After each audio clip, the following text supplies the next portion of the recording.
and please click on that donate button. The Leslie Marshall Show, the only true democracy in talk radio, of, for, and by you, the people. Live nationwide and streaming live at lesliemarshallshow.com. Call in with your thoughts at 888-6-LESLIE.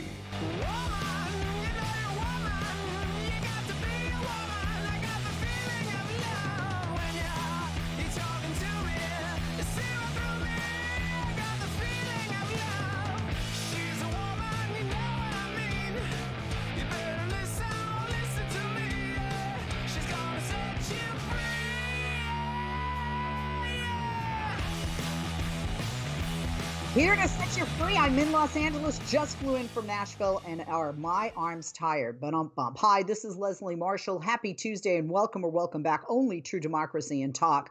A lot of people concerned with the president's COVID-19 positive diagnosis and others, his behavior and his words. We're going to talk to an infectious disease specialist in the program to get answers from a medical scientific mind on COVID-19 president, his remarks, his behavior, and quite frankly, how this virus develops and some of the sneakiness to this virus. We'll talk about that and more coming up. But right now, let's check a little thing called Rich from the headlines.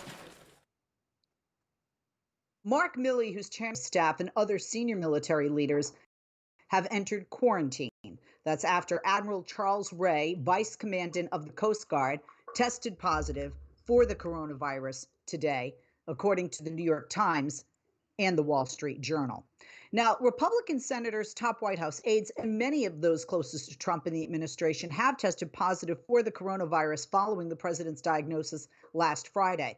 A couple of things here. Remember, many of us think the diagnosis came for the president last Thursday. And as you just heard from Nicole Sandler, we don't know everyone who has the diagnosis because the White House is not listing that based on privacy. But we are taxpayers and we're paying the salaries of these individuals. So I think we have a right to know this many in the administration or this many in this office, this many in the State Department, that kind of a thing. And you don't have to name names, and that wouldn't be a violation of HIPAA. I'll reconfirm that with our doctor coming up, who's our guest, in a little bit. What the Defense Department spokesman Jonathan Huffman said in a statement per the New York Times is, quote, "We are aware that Vice Commandant Ray has tested positive for COVID-19 and that he was at the Pentagon last week for meetings with other senior military leaders. Out of an abundance of caution, all potential close contacts from these meetings are self-quarantining and have been tested this morning. No Pentagon contacts have exhibited symptoms, and we have no additional positive tests to report at this time." I just want to give a sidebar because I just flew for the first time since March. I'm going to be very, very open. Some of you know who follow me online on Twitter, Facebook, LinkedIn, Instagram, check out my website or listen to the show, that I did a debate with Dr. Art Lafler yesterday at Middle East Tennessee University just outside of Nashville about the wealth tax. And I flew for the first time since March, Monday morning from Los Angeles to Dallas, then Dallas to Nashville on American Airlines. No middle seats, serving hot liquids, serving things wrapped up like you can have a sandwich or like, fruit and cheese kind of thing. Coming back on Delta this morning, however, from Nashville to Los Angeles, a very different story. They, in first class, scattered the seats. In premium economy and coach, they did not have middle seats. They had you leave row by row from the front of the plane.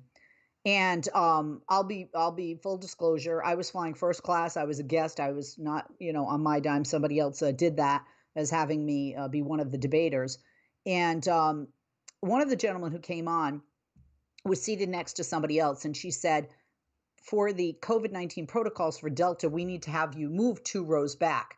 Now, remember, these are all first class seats.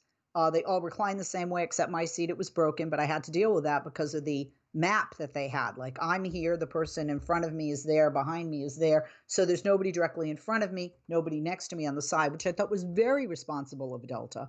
And they would only give you like bottled water. They didn't serve any liquids in a cup. You could actually get a can of beer. You could get a bottle of wine. Yes, they offered that at 7 a.m. And no, I did not partake. But this is the reaction. Just as two men in first class, and first class has what? 5 rows, right? Two people each. So you're talking about what, 20 people, right? And on that section. The man in the first row refused to move to the third row because he paid for his seat. And she explained to him the seat in the third row was the same amount of money.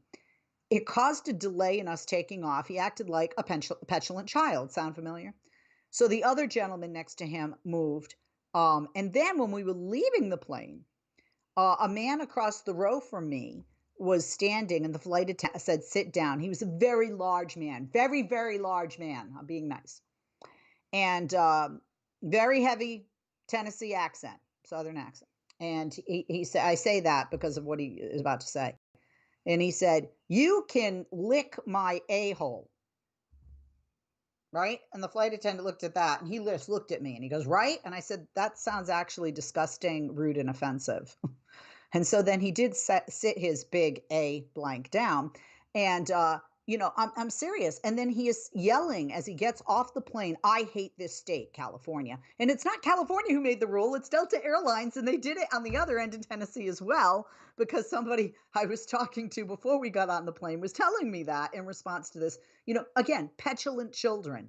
This is not a big deal. Well, the big deal is the virus. I can't even explain to you how frustrated I am. Okay? Seriously. My husband's a doctor, and those of you that act like petulant children, the doctors privately in the doctor's lounge want to perform medical experiments on you without anesthesia. Stop it. Wear the bloody mask. You wear a seatbelt. If you go into a bar for a beer at the beach, you got to put your shirt on. You got to put shoes on. This is not a big deal. The sooner we comply, the sooner we get it behind us. Look at other nations. Yes, some of them have had spikes.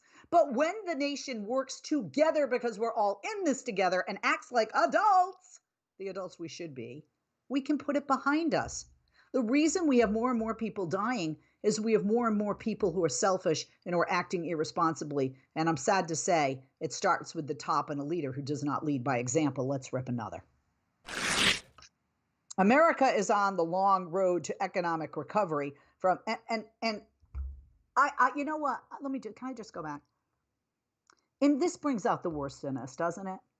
I'm not even going to say what I was thinking and wanted to say to that gentleman when he said, "I hate this state." I mean, there are things that are like, "Then don't come. We don't want you here either." Well, of course you hate it, because the people here are, you know what I'm saying? I mean, don't get me started. He was just so rude to like everyone in his path and so angry. And I'm thinking, you are flying in first class. You're a very large man. Obviously, you have enough money to feed yourself quite well and frequently. Why, oh, why are you complaining so much? You're alive. And you know what? If that guy got COVID, he would be in the ICU or on a respirator, because he was extremely obese. And anybody out there who's extremely obese, because my husband tells me all the time, the patients he has that are extremely obese have more complications and difficulties as a result of surgery, simply because there are other underlying conditions within their anatomy. And that's just how it is. Very, very skinny people, the same thing.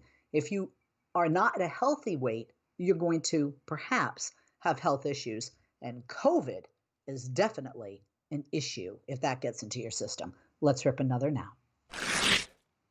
America is on the long road to economic recovery from the pandemic recession, but dark clouds remain on the horizon. The recovery is far from complete, and the U.S. economy remains in danger of shifting into reverse once again. One major risk factor: a rise in COVID-19 infections. Hello. So it's not all about you. It's all about not just COVID and infecting people and wearing a mask. It's also about money. If you care about money, put your mask on. Federal Reserve Chairman Jerome Powell said today that at the National Association for Business Economics in their annual meeting that a second wave of coronavirus could, quote, more significantly limit economic activity, not to mention the tragic effects on lives and well-being. And managing this risk as the expansion continues will require following medical experts' guidance, including using masks and social distancing measures. My husband's an orthopedic surgeon, but he and other doctors are very concerned that this winter will be hell, and that we may go back to where we were in March or April, not being able to have doctors operate on you if it's an elective surgery. And the reason being, there are people that are refusing to get flu shots. for refusing to wear masks and social distancing. Coronavirus, COVID-19, and the flu are both viruses. They're flus, they're airborne. And because of that, there are going to be people flooding the emergency room thinking they have COVID that have the flu. There could be people that have both. They don't really know how having COVID and the flu work together in conjunction because we didn't have a full flu season to work with last year. And in winter, what happens in most of the country, you can't have outdoor dining. So the restaurants either close, which hurts business owners and the economy, or people what? Go inside after refusing to be grown-ups and wear their mask and social distancing. Let's just say the doctors are very concerned that a train wreck is coming, a big one. Now, a second wave of coronavirus could more significantly limit economic activity, not to mention the tragic effect that it can have on lives and well-being. That's what Powell said. Managing this risk as the expansion continues will require following medical experts' guidance, including using masks and social distancing measures. My bad, I did just say that quote. And in addition to gaining control of the pandemic, if you're worried your friend may be struggling, remember, you don't have to be there to be there. You could say, how are you, or get a fake tattoo. You can ask with an app if it works for you. You could write them a text or knit them a sweater. If you can't be together, you could write them a letter. Whatever gets you talking. Whatever gets you talking. You could chat on the game, kick off your flip-flops. You can ask on your couch while you binge watch. However you do it, you gotta ask a friend. And if they don't share, you can ask again. Whatever gets you talking. Whatever gets you talking. Reach out to a friend about their mental health. Learn how you can help at seizetheawkward.org. Brought to you by the Ad Council, American Foundation for Suicide Prevention, and the JED Foundation. I was in the middle of the Atlantic Ocean when it happened. There was a sudden jolt and our submarine crashed on the seafloor. We were in total darkness. That's Dr. Dejana Figueroa, a marine biologist and STEM teacher, talking about a deep sea dive she'll never forget. It's funny, when I was a kid, I was afraid of the ocean, and there I was, 2 miles below the surface. But as a scientist, you prepare for that. Using our training and a little creativity, we fixed the sub and finished our experiments. The dive was just too important. Every dive gives us glimpses at things few people ever get to see. Glowing creatures, fiery undersea volcanoes. When we got back to the surface, I kissed the ground and called my mom, of course. But you know what? I wouldn't trade that dive for anything. Dr. Figueroa uses her passion for STEM to discover new things and make the world a better place. She can STEM, so can you. Check out She Can STEM for more stories and inspiration. A message from the Ad Council. I'm Rick Smith, and this is Labor History in 2. On this day in labor history, the year was 1993. That was the day that President Bill Clinton signed into law reforms to the Hatch Act. The Hatch Act was passed in 1939. It limited the political activity of federal employees. The act was passed due to accusations of alleged political cronyism by Democrats on New Deal projects. Half a century later, Congress loosened the restrictions. In his speech before signing the reform, President Clinton explained the changes, saying, quote, "The Federal Employees Political Activities Act, which I am about to sign, will permit federal employees and postal workers on their own time to manage campaigns, raise funds, and hold positions within political parties. Still, there will be some reasonable restrictions. They wouldn't be able to run for partisan political office themselves, for example." President Clinton described the importance of the changes, saying, quote, "We've been supporting democracy throughout the world, but here in our own country, millions of our own citizens have been denied one of the most basic democratic rights, the right to participate in the political process." He ended his remarks by saying, quote, "I look forward to the infusion and federal and postal employee energy, expertise, and dedication into our political system that this bill makes possible." Today, under the regulations of the Act, most employees can assist in voter registration drives, attend fundraisers, contribute money, and distribute campaign literature. They can even run for office in nonpartisan elections. They cannot, however, use their jobs to influence elections or engage in political activity while on the clock. Today, there remains a balancing act between protecting the free speech of federal employees and keeping the government politically neutral. Like what you hear? Check out more at laborhistoryin2.com. If you missed Leslie on TV this week, catch up at lesliemarshallshow.com.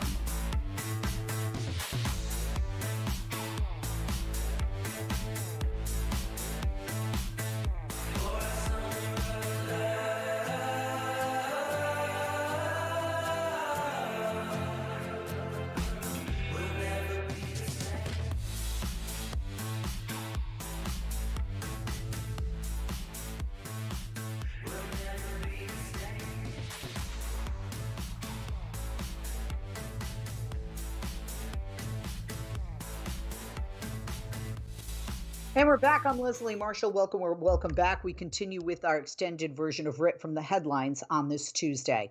President Donald Trump is once again warning voters that Democrats would, quote, shut our economy and jobs down, quote, if they win in November. But Goldman Sachs is telling its clients the exact opposite. Just hours after Trump's all caps tweet yesterday morning predicting economic disaster, Goldman economists pointed out that polls suggest a blue wave in which Democrats gain unified control of Washington is becoming more likely, and they're not suggesting investors dump stocks. In fact, quote, all else equal, such a blue wave would likely prompt us to upgrade our forecasts. That's what Goldman Sachs chief economist Jan Hatzius wrote in a report yesterday. Now, it's true that if Democrats sweep into power early next year, it would likely translate to higher taxes and more regulation. Such a reversal from the Trump agenda could eat into corporate profits and the earnings, but for the most affluent. Joe Biden is also promising a bonanza of government spending that, coupled with extremely low interest rates, would likely speed up the economy. Goldman Sachs wrote that a blue wave would sharply raise the probability of a fiscal stimulus package of at least $2 trillion shortly after the 20th of January inauguration. The bank also cited Joe Biden's longer-term spending plans on infrastructure, climate, healthcare, and education. Taken together, this spending would at least match the likely longer-term tax increases on corporations and upper-income earnings. That's what Goldman Sachs says. That's not me, and that's not Democrats. They also went on to say it would likely result in substantially easier U.S. fiscal policy, a reduced risk of renewed trade escalation, and a firmer global growth outlook. Moody's 7.4 million more jobs under Biden's plan. Well, that's their analytics. That's what they found, that Biden's economic proposals, if enacted, would create 7.4 million more jobs. So Goldman Sachs isn't the only Wall Street firm to point out the positive benefits of a blue wave and Biden as president. 7.4 million more jobs than Trump if elected. The economy would return to full employment in the second half of 2022. That's 2 years earlier than under the Trump plan. And that, again, is according to Moody Analytics. Mark Zandi, who advised Senator John McCain in his presidential race and who is Moody's top economist, said, quote, the economic outlook is strongest under the scenario in which Biden and the Democrats sweep Congress and fully adopt their economic agenda. Okay, so let's do it. You just got to get out there and vote blue to make that happen, America. Let's rip another.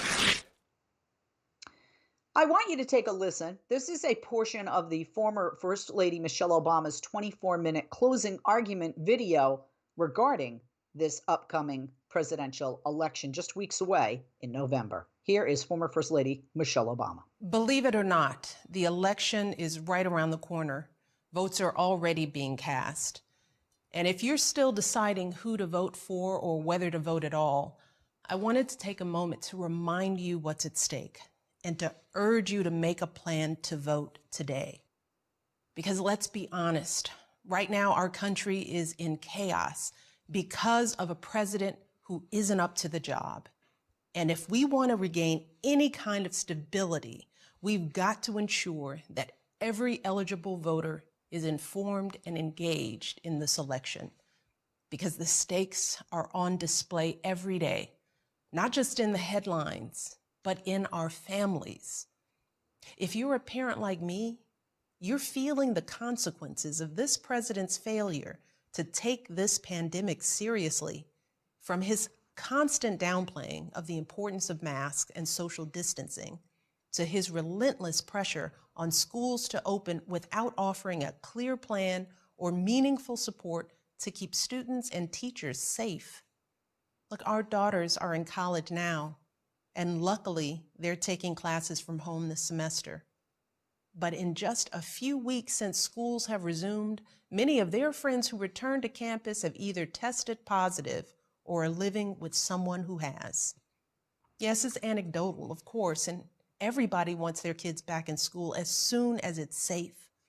But as a mom, it is frightening thinking about all these young people who were just our babies yesterday, quarantined alone in dorms or apartments with little or no support as the disease continues to spread, unable to come home if their symptoms get worse. Just imagine the toll that worry is taking on families across this country. Yes, thankfully, there's some relief in knowing that most cases in young people are mild. And I pray every day that no one faces longer-term consequences to this disease. But the truth is, we just don't know yet. And we simply cannot trust this president to tell us the truth about anything. Meanwhile, parents with younger kids are dealing with another set of stresses, from grade schoolers who want to learn but struggle to connect with their teacher through a screen, to schools that open and close with little advance notice, leaving everyone in an endless cycle of uncertainty. Too many parents are still juggling 2 jobs and multiple kids without any support, not to mention the millions of families anxious about making rent or getting internet access or affording childcare. It's painful to think that months into this crisis, this is still where we are, with no clear plan, no peace of mind. And the worst part is, it didn't have to be like this. Look around the world. So many other countries aren't experiencing this level of extended suffering and uncertainty. These countries were hit by the same virus as we were. They had the same kind of resources to contain it as we did. But what they didn't have to contend with was this president, a man who had every resource at his disposal, the finest medical experts, our best intelligence, and yet ignored all the advice and failed to produce a plan to provide enough tests for worried families or protective equipment for our healthcare workers.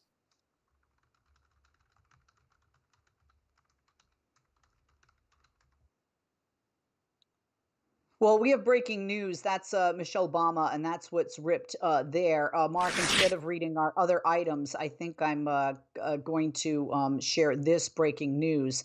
Um, President Trump has put an end to months of negotiations over a COVID-19 stimulus package today. What? President Trump has rejected the Democrats' latest offer, saying he wanted to postpone negotiations until after the November election, unlike sitting a new Supreme Court justice.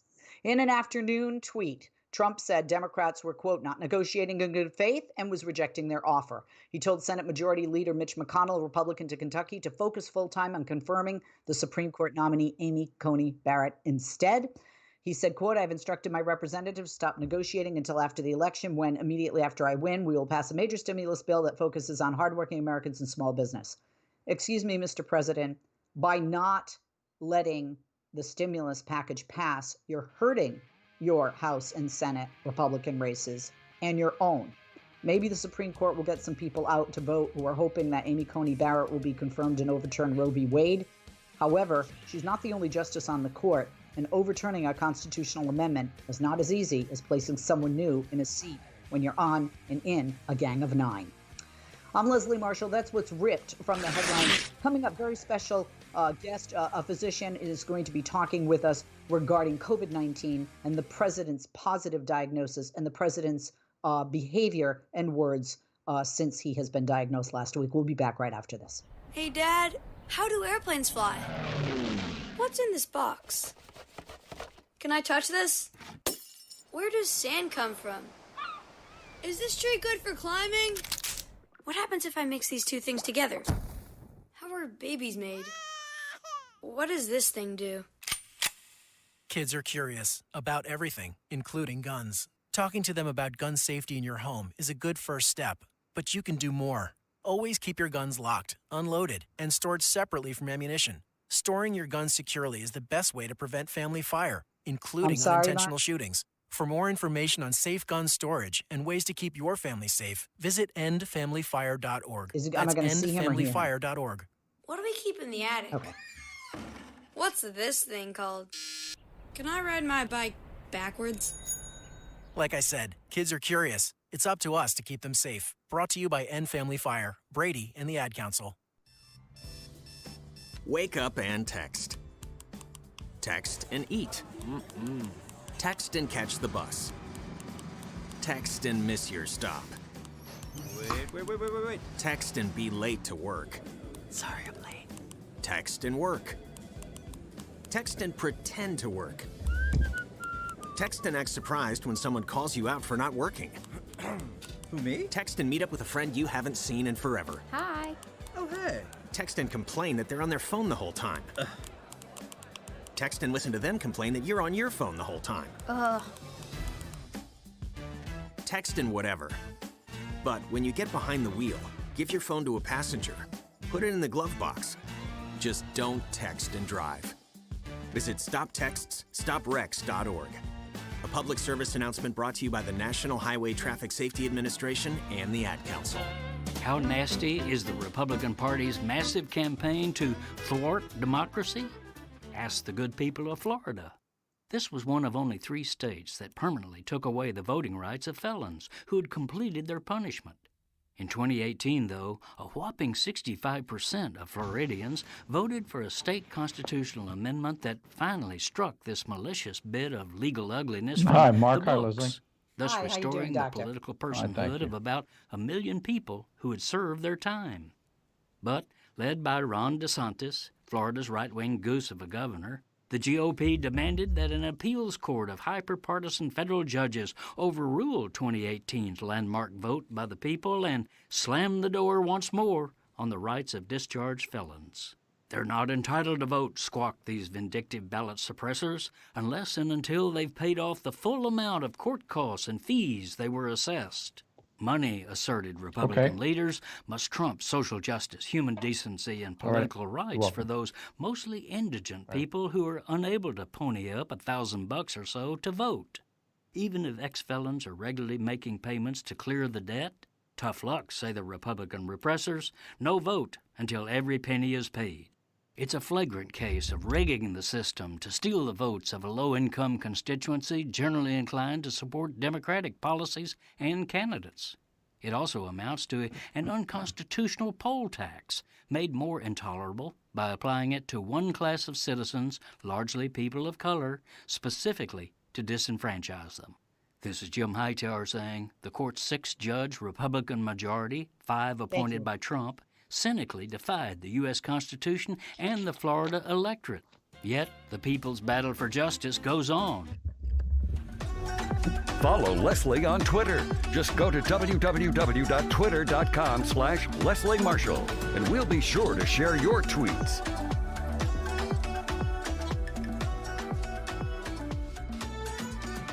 We are back, and so is our guest who was last on our show this past summer. He gave a great interview. We're glad to have him back, and we invited him back, and especially in light of breaking news last week at the end of the week when we heard that the President of the United States, Donald J. Trump, his wife, First Lady Melania Trump, both tested positive for COVID-19, and numerous other individuals so far within the administration and that had come into contact with the president.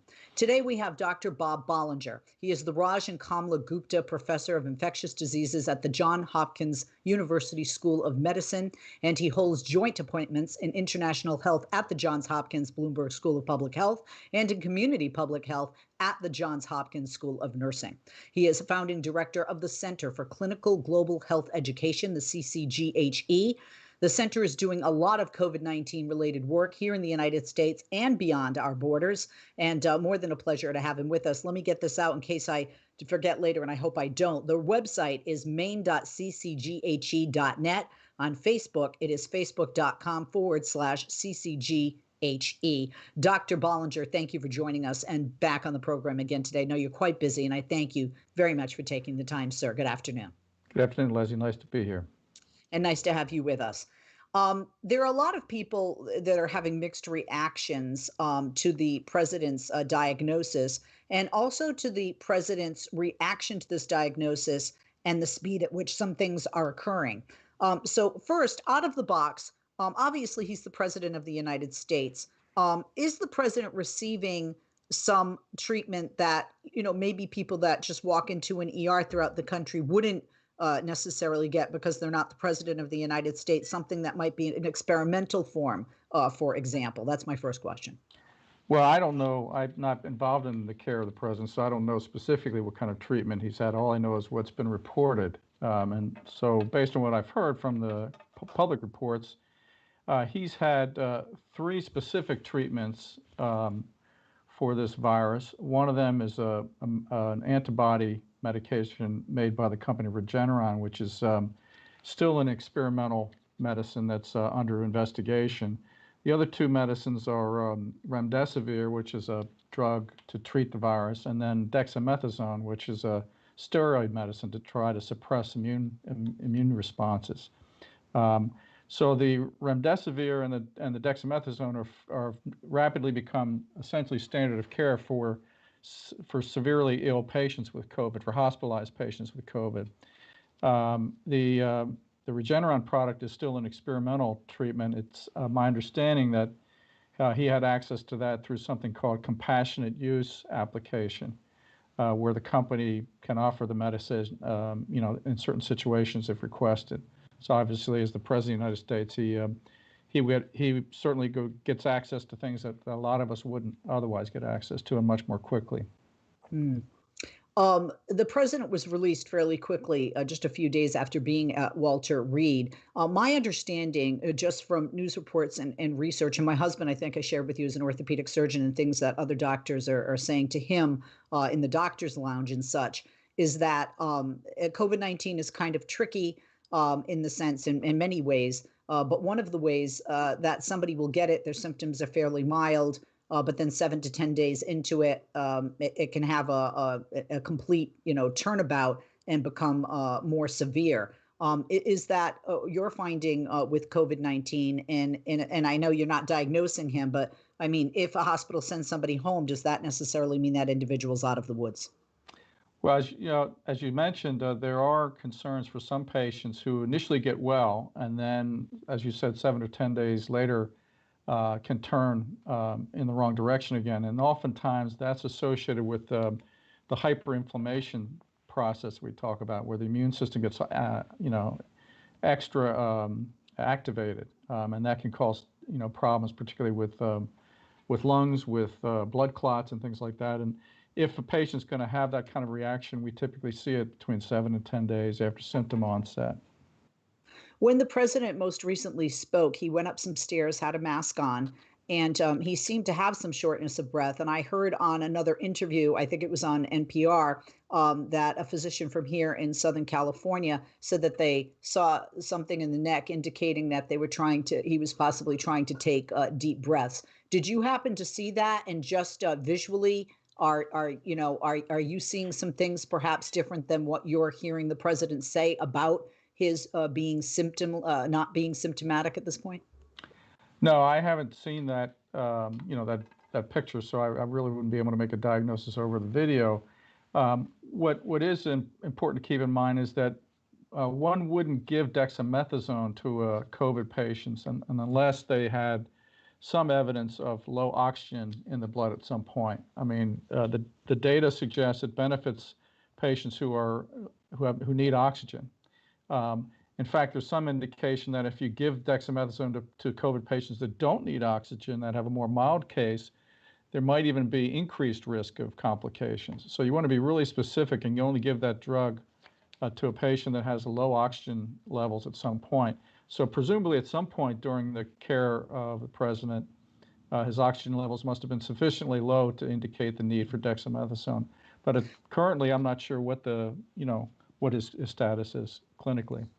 With dexamethasone, which I was on with infertility and sadly got that moon face syndrome, which is one of the side effects, I believe, of dexamethasone. But with the steroids, don't steroids sometimes give you a false sense of well-being, doctor, or is that only after being on them for a prolonged period of time?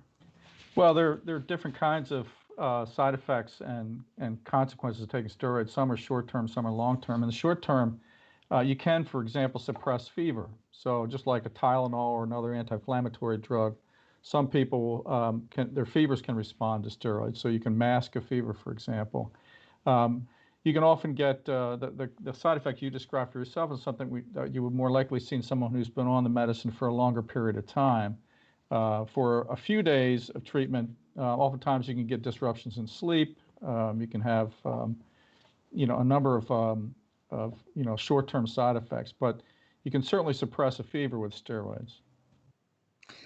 Yeah, I just know that some people have that false sense of, I feel all better after being Well, on. you can certainly get a little boost from the steroids. Our body produces steroids naturally to help us feel better, and so that's giving us some extra steroids can give you a sense of well-being to some patients. My husband's a medical professional, as I mentioned, as you are, and the president today said that Americans were learning to live with COVID-19. This is a day after returning from the Walter Reed Hospital to the White House. He will receive intensive treatment for coronavirus, as we spoke of. Obviously, the president has things available to him that not every individual does. He was there for 3 days and due to receive a 5th transfusion of the antiviral drug remdesivir while being treated with that steroid dexamethasone, as we discussed. He has repeatedly played down the disease. And one of the things that the president said that was off-putting to me and many others was that we don't be afraid. Do you feel that some of the rhetoric, whether it's from the president, or other politicians, regardless of their party, is it making your job and others as physicians harder because sometimes they're downplaying this? I was mentioning before you came on, I just flew for the first time since March from LA to Nashville, and this morning flew back from Nashville to LA. And grown men refusing to wear masks or refusing to skip a seat, refusing to wait till the airline calls you row by row. I'm sorry, as a woman and a mother, I'm watching a bunch of grown individuals and men especially acting like petulant children. Does this make it harder to put COVID-19 in our rearview mirror, and does it make it more difficult for you and other physicians in the medical community to treat it if people are downplaying it or not taking it as seriously as it is? Well, for us in the medical profession, the biggest issue is increase in cases means increase in hospitalization, increase in deaths, and we saw what happened when we had a surge in New York and other parts of the country where hospitals got overwhelmed, and that's a huge issue for us as clinicians, is just being able to deal with increasing cases when you have increasing transmission. So anything that was going to increase transmission is going to put a stress on the healthcare system. But I think it also puts a stress on our society, right? I mean, we all want this epidemic to turn so that we can get back to work, get back to school, get back to our lives. The sooner we do that, the sooner we turn this epidemic around, the sooner we'll get back to that point. So anything that disrupts that improvement, anything that increases transmission rather than decreases transmission, is taking us in the wrong direction. I mean, we should be very concerned about the fact that we still have 40,000 plus new cases every day. We have 700 Americans dying every day still today from this infection. So this is serious, and it seems to me that we want to do everything we can to slow it down so we can get back to where we want to be. Put this into perspective.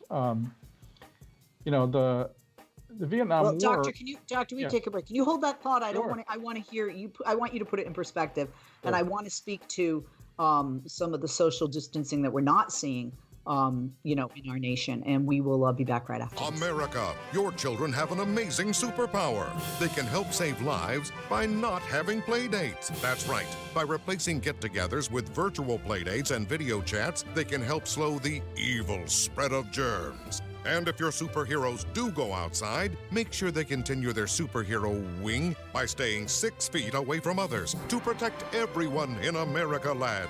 Find out more at coronavirus.gov. A message from the CDC and the Ad Council. America, your children have an amazing superpower. That's right. They can help save lives by simply washing their hands. Just 20 seconds of thorough hand washing after they've coughed or sneezed or been outside can help fight against the dastardly spread of germs. Armed with only soap and water and hands, your superhero can protect you, your family, and everyone out there in America land. Amazing! Find out more at coronavirus.gov. A message from the CDC and the Ad Council. He was the heart of your family, and he taught you our history. He helped you fix your first flat. He was the best backyard DJ around. And every time he'd tell a story, he'd own the room. But now more than ever, he may feel alone. Today, older adults and their loved ones are struggling to connect in a time when connection has never been more important. But there is something we can do. Embrace our older loved ones through StoryCorps Connect. With StoryCorps Connect, you can honor seniors remotely with an interview about their life. Every interview will be archived at the Library of Congress, becoming part of American history, so that years from now, future generations can listen in. All right, Grandpa, what's one piece of advice you have for me? Just 3 words, sweetheart. Live with courage. The man that had the best stories still has plenty of stories to tell. So connect virtually and share the conversation of a lifetime at StoryCorpsConnect.org/AARP. Connect, honor, share. StoryCorps Connect. Welcome to Code WAC, your podcast on America's broken healthcare system and how Medicare for All could help. I'm your host, Brenda Gazzar. Today, we'll talk about how Latinx immigrants are faring amid the coronavirus pandemic. Angelica Salas is the longtime executive director of CHIRLA, which she transformed into a mass membership immigrant-led organization, advancing their human, civil, and labor rights. So how would you say Latinx communities here in SoCal have been affected by the coronavirus pandemic? It's devastating. I had the unfortunate experience to both have family members who are suffering from coronavirus, who have been infected, some who have been able to survive it. But then also in our membership at CHIRLA, we have seen members who have passed away because of coronavirus. These are immigrant workers, Latinos, Latinas, who are working because there is no safety net for them. And so their survival is work, and that means that they put themselves in a very vulnerable and very dangerous situation. So what can be done to alleviate these challenges? Well, first and foremost, I think during this moment, there should be no distinction in terms of immigration status. There really should not be a distinction as to who gets care or who gets this access to a safety net, who's able to stay home to take care of their health and who's not. That just all these distinctions make no sense during a global pandemic. We believe that there should be full immigrant inclusion in all aspects of care, including health care. Find more Code WAC episodes on progressivevoices.com and on the PV app. You can also listen to Code WAC at heal-ca.org. This podcast is powered by Heal California, uplifting the voices of those fighting for healthcare reform around the country. I'm Brenda Gazzar. If you miss Leslie on TV this week, catch up at lesliemarshallshow.com.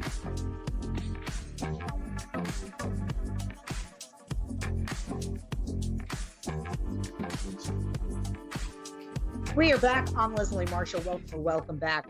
Our guest is Dr. Bob Bollinger, the Raj and Kamla Gupta Professor of Infectious Diseases at the Johns Hopkins University School of Medicine, holding appointments in international health at the Johns Hopkins Bloomberg School of Public Health and Community Public Health at the JH School of Nursing. Their website is main.ccghe.net, on Facebook, facebook.com/ccghe. Doctor, thank you for holding. Welcome back. Please continue where we left off. I apologize. I didn't want to cut you off there. Please continue, but we were up against a hard break.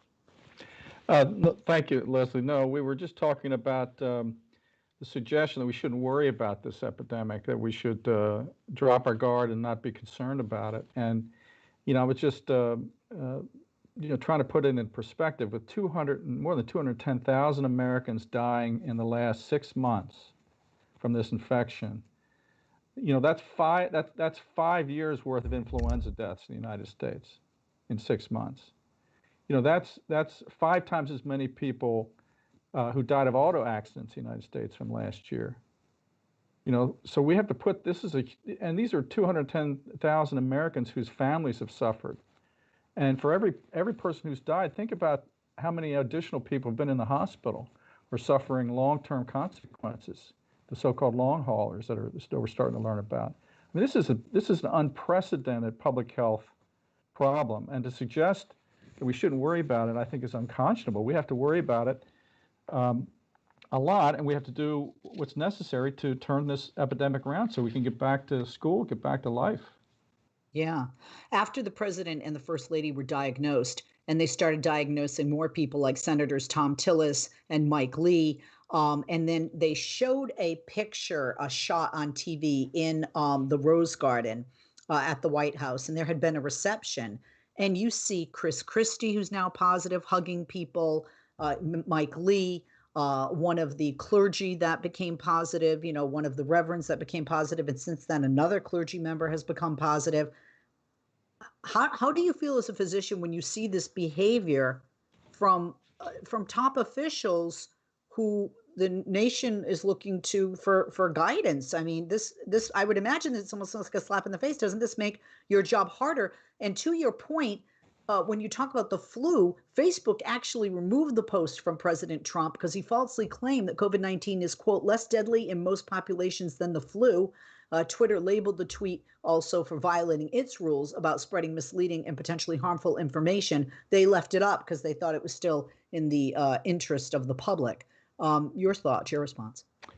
No, I just think that all of us should be doing whatever we can to slow the epidemic down, not increase transmissions. If we're not setting a good example for the public and demonstrating the behaviors are necessary to slow it down, we're just accelerating the problem. We're slowing down our chance of recovery. It doesn't make sense on so many levels, including the public health level.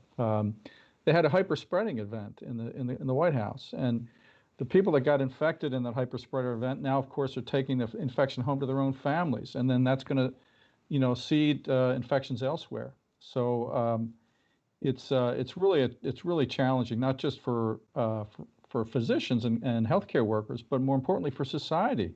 We've got to do the exact opposite. We've got to slow down this transmission, not do things that are going to increase the transmission. Just to extend our suffering as a society from this epidemic.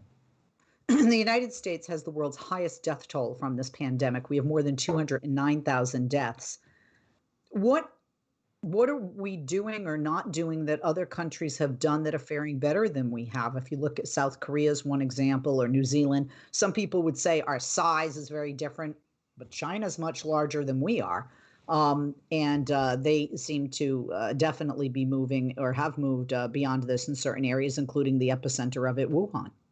Well, I mean, the European Union is larger than we are and Yes. has much lower rates than we do, although it's starting to uptick in certain countries. It's not rocket science. It's about our society's willingness to care about others enough to put on a mask when you're traveling, and not to debate whether or not you should, sit apart from each other on an airplane to protect each other, for example, and not take your mask off in front of other people when you're COVID infected. I mean, these are just simple common sense things that we as a society just haven't done enough of. We're not doing enough masking, distancing, and staying out of crowded indoor situations like the Rose Garden event that we talked about. And as long as that behavior continues, we're going to have increasing transmission. Other countries and their societies have handled it differently. They've taken it more seriously. They've listened to the scientists, and it hasn't been easy. They've suffered economically as well, but they have a much better control of the epidemic. Let's talk about vaccines, because a lot of people feel that will be our salvation. Maybe it will, maybe it won't, hoping it will. But the White House has blocked new Food and Drug Administration, FDA, guidelines on bringing potential vaccines for COVID-19 to market that some people are saying would almost certainly have prevented their introduction before the November 3rd election. At issue was the FDA's planned instruction that vaccine developers follow patients enrolled in their trials for at least 2 months to rule out safety issues before seeking emergency approval from the agency. And according to a senior administration official. They confirmed that the move yesterday, last night, technically, they said the White House believes, quote, that no clinical or medical reason, there was no medical or clinical reason for the additional requirement. What are your thoughts on this and comments regarding this additional requirement? Well, I think that the planned 2-month window for assessing safety is really important. I think, frankly, it's going to be important to the companies that make the vaccines, right? The last thing a company wants is to have a vaccine that people don't trust as far as its safety is concerned or its efficacy. So I think that there's a lot of incentives for the companies to get this right, that manufacture these vaccines. I mean, we want people to have confidence that the vaccine's safe, otherwise they won't take it. We have enough concern about vaccines already in the society. And if people aren't willing to take the vaccine, it's not going to slow the epidemic down.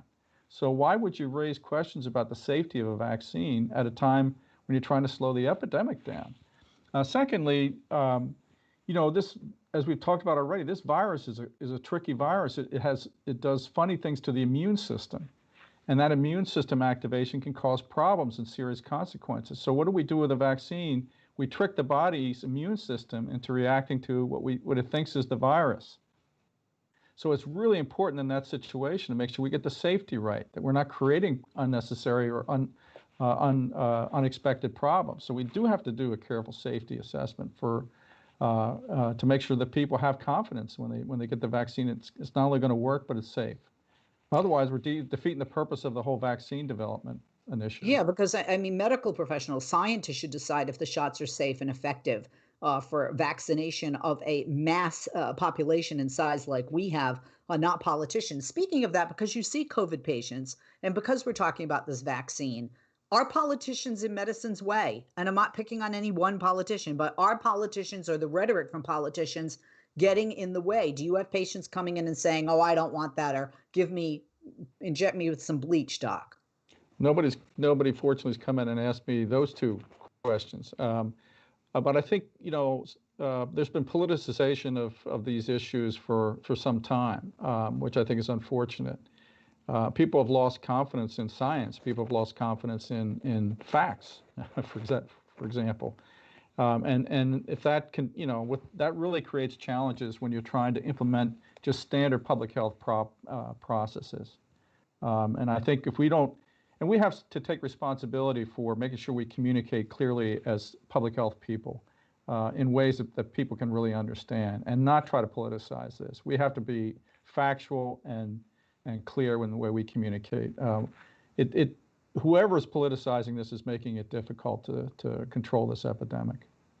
Lastly, at Walter Reed Hospital, the doctor that was treating the president has been attacked by some people saying that he's not being honest or he's not completely laying out the situation. Is he in a difficult position because, one, he is treating the president because of HIPAA, but also he is a member of the Navy and that is his commander-in-chief?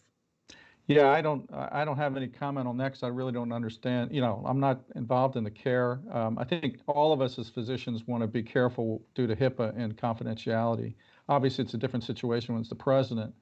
But in general, I'm sympathetic to trying to protect the confidentiality of patients that I care for. Yeah. Doctor, lovely to see you. I'm glad you're well. Stay well and stay safe. And thank you for taking the time to join us today. You're awesome, and we love having your knowledge here on the program, and I'm sure we'll have you back soon. Continue to be safe, especially with winter coming. I know my husband and other physicians like yourself are probably a bit concerned with flu season amping up what will take place. Dr. Bob Bollinger's been our guest. Raj and Kamla Gupta, professor of infectious diseases at the Johns Hopkins University School of Medicine, holding joint appointments in international health at the Johns Hopkins Bloomberg School of Public Health and in community public health at the JH School of Nursing. By the way, founding director of the Clinical Center for Clinical Global Health. Go to their website, main.cc8ghe.net. That's main.ccghe.net. And on Facebook, facebook.com/ccghe. Thank you, Doctor. Thank you, Liz.